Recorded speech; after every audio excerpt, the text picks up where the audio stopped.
பொரியல் பண்ண போகிறேன். இது வீட்டில் பக்கத்துலேருந்து பறிச்சேன். இதை பொரியல் பண்ண போகிறேன். இல்லாட்டி கூட நாங்கள் அவிச்சு 2 ஜீரகம் போட்டு குடிச்சிடுவோம். கை கால் வலி, இந்த ரத்தம் இல்லாட்டா ரத்தம் எல்லாம் நல்லா ஊறும்.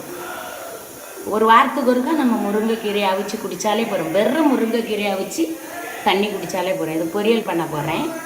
இவ்வளவு 2 வெங்காயம், 2 பெரிய வெங்காயம் தான் போட்டிருக்கேன், பெரிய உள்ளி. இது 2 சின்ன உள்ளி. இது அரை கேக்கு, அப்போ ருசி இருக்கும். 1 பச்சை மிளகு, 1 சின்ன பூண்டு, இவ்வளவு ஜீரகம் நான் பொடி.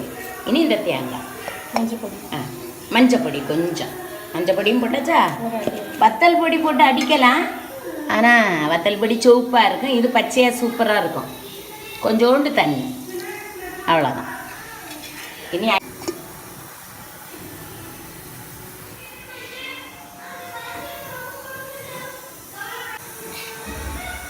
தேங்காய் எண்ணெய் 2 ஸ்பூன், கடு,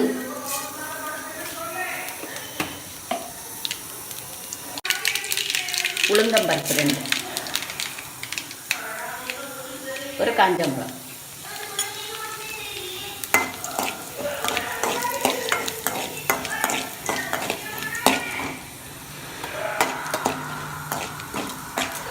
முருங்கைக்கீரை ஒன்றுக்கும் கருவேப்பிலை போடக்கூடாது. கீரை எதுக்கும் கருவேப்பிலை போடக்கூடாது.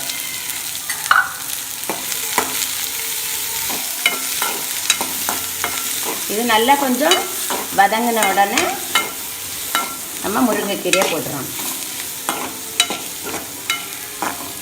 வதங்கட்டும். முருங்கைக்கீரையில் வந்து எப்போதும் உப்பு சத்து இருக்கும், அதனால் உப்பு கொஞ்சம் குறைச்சி போடணும்.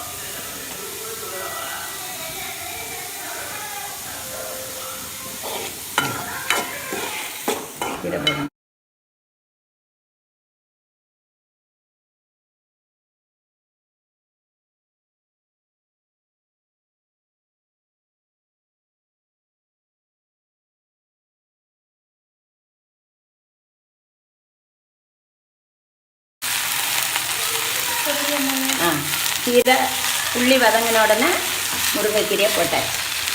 வதக்குனா கொஞ்சோண்டு தான் இருக்கும். கொஞ்சம் உப்பு பொடி, அவ்வளோதான், போதும்.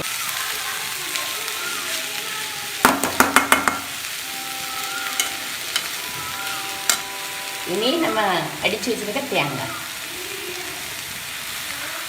கீரைக்கு வந்து தேங்காய் நிறைய போட்டால் நல்ல டேஸ்ட்டாக இருக்கும். ஒரு அடி தான் அடித்தேன், வித்தியாசமாக இருக்கும்.